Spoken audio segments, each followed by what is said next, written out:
Hello and welcome to Public Report. I'm Patty Hutton, your host. Today we will be speaking with Dr. Glenn Schilling, the superintendent for the Heartland Lakeside School District. Our issue will be education in schools with the topic of teacher pay reforms. Thank you so much for joining us today, Dr. Schilling. Thanks for having me here and being able to explain our situation to you. Great. Please tell our viewers a little bit about yourself and your position as superintendent of the Heartland Lakeside School District. Okay.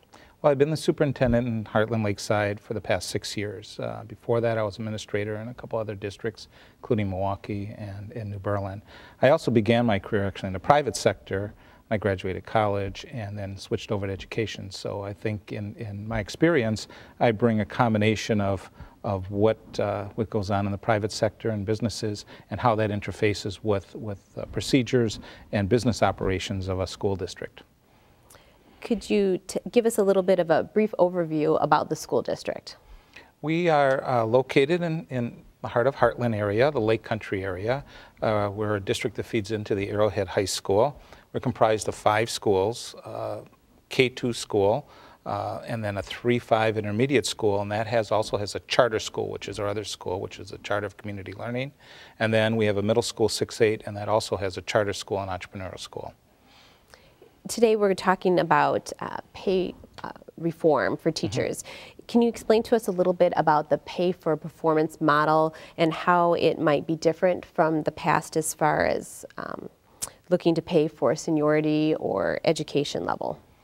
Well, in looking at that, we actually began work on that a couple years ago. Started to talk about that, started to look at how do we change and modify our pay for performance. The performance scale that was utilized over the past several years was that teachers would have increases based on experience and acquired knowledge through college credits and coursework.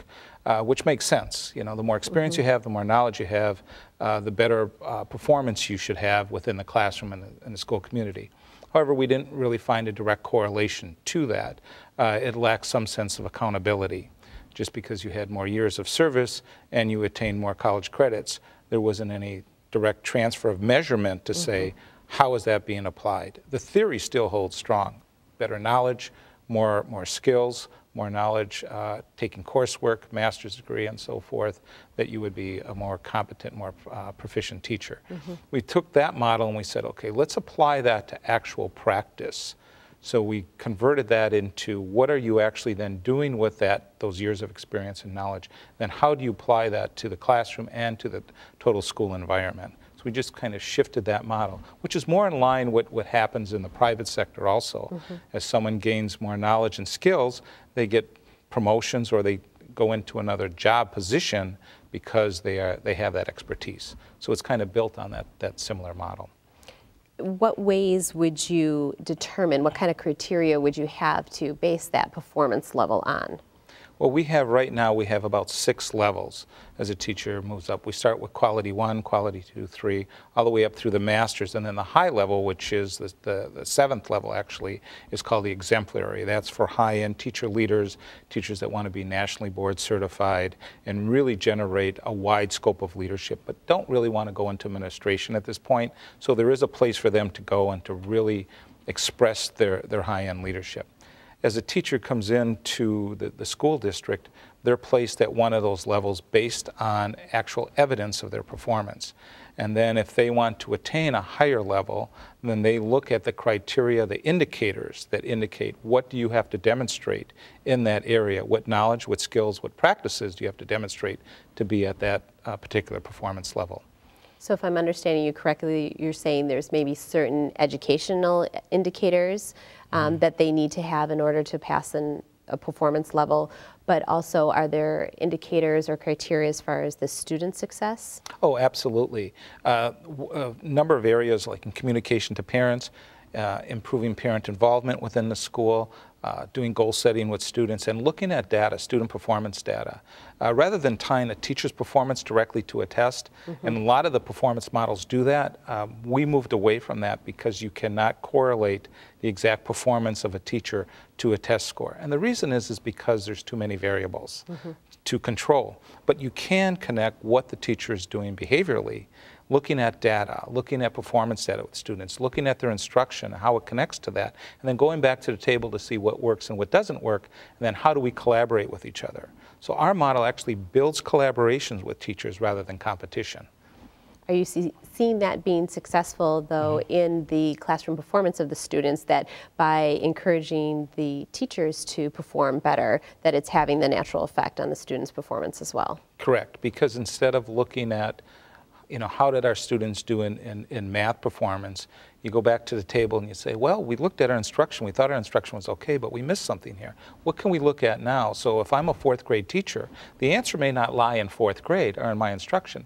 The answer may lie in maybe third grade or second grade, because maybe there were some skills at that point that the child needed at that level that would help them do better in the fourth grade.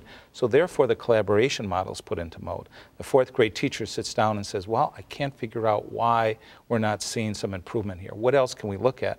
Brings in fellow teachers to say, what's happening in your grade levels in math and how are our kids performing? So it's a whole collaborative model. And part of that model, as teachers move up in the performance, one of the indicators for that is collaboration with your colleagues and sharing your expertise.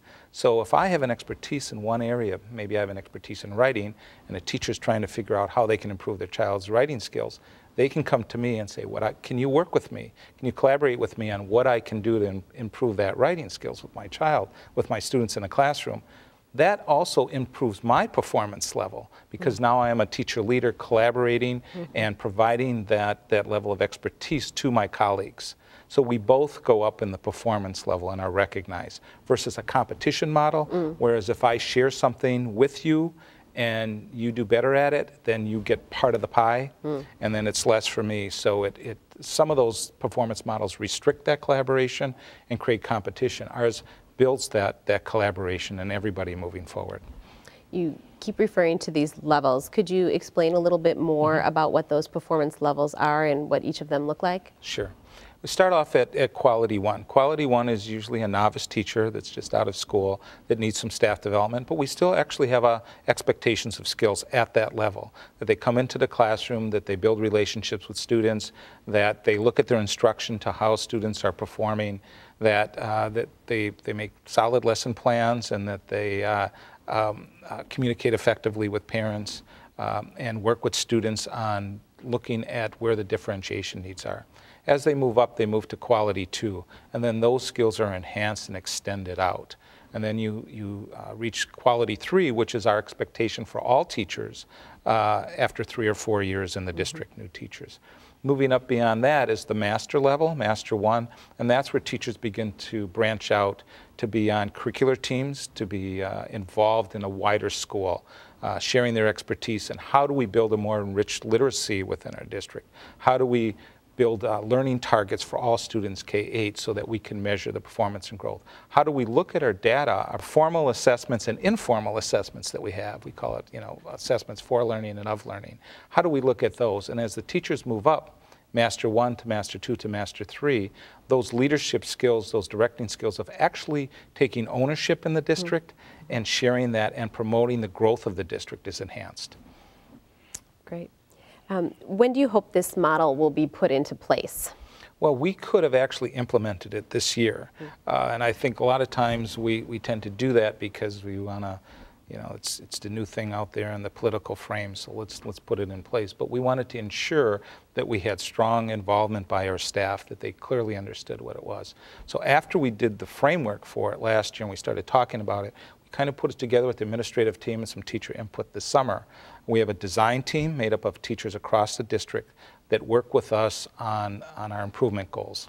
We rolled out this model, and now we have teachers working on all of the indicators for each one of those levels. We have 18 teachers assigned to the different levels, and what they will look at is they will look at what is going to be the evidence that we're going to accept on a district level that you have demonstrated that you are truly performing at that level. And the teams are working now. We plan to work throughout the semester, and we plan to have everything in place by this August to roll out for the next school year.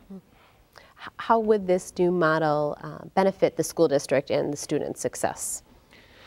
Well, a couple of ways. It builds, as I mentioned before, and often that it builds the collaboration model. It gets that everybody is working together, that you seek your colleagues out to become better yourself and actually to look at how our students are doing. So it builds that we're all in this together model, and it looks at what can we do and what are the things that we need to look at within our school district. That wider community. We're really about community in Heartland Lakeside District, building partnerships with parents and building partnerships with our community. And so that enhances everybody's involvement. The teachers feel more ownership, they feel more involved in the school district because of this partnership. They've created over the last year a strong partnership with administration and with our school board. And so we look at this as we're in this together. What can we do? What can we try to make our school better? So that has a direct impact on the students and on the parents. So we're getting a lot of feedback from parents and from students. They're seeing more collaboration, they're seeing more communication, more information coming to the parents about their child and different things that they could do to increase and enhance and even enrich the learning environment for students. Have you been receiving feedback from parents that they would prefer this type of a model, that they think that it would be beneficial? Actually, yes. We are in the process of going to a referendum in our district because of budget cuts. And one of the things when parents come to the sessions, especially parents on the conservative side, one of the things they ask us about is, what are you doing as far as a pay-for-performance model with your teachers? And after we explain this model, we've received a lot of support on that end. As far as comparing the pay for performance against the traditional model that we have today, what would you say are the major differences, the plus and minuses in comparison? The major difference is that the previous model, basically a teacher's compensation was based on number of years of service and acquired credits. So if I went back to school and received a master's degree and had so many years in the district, I would be compensated for that, assuming that there was a correlation that my expertise and knowledge and skills of a teacher would enhance. And and research bears that out, that's true. But there is no direct evidence that we can look at to say, you are now a better teacher than this teacher who did not receive their master's degree and maybe only have 3 years. So what we look at is that actual accountability, the accountability of where are you performing. And given the fact that at some points in time, people perform at different levels. So as a teacher comes into the district, whether they're a female or a male, they may have family obligations. So they don't have time to be doing all those extra things during the summer and in the evening. We have a lot of performance teams in our district in curricular areas. We have math teams and writing teams and literacy teams and intervention teams working, assessment teams, looking at every aspect of our school curriculum. And that takes a lot of extra work. Every night after school, we have teachers working in those teams. Sometimes teachers have a family obligation. So once they reach a quality level, they may decide I'm going to just do a really good job in the classroom, do a great job with my kids and the colleagues, but I really don't have time right now with little children at home to do that. And then at a future time, then they can move back up into that. So it allows them to make some adjustments in that, in their own personal lives, with their work, and still give us a quality product within the school district.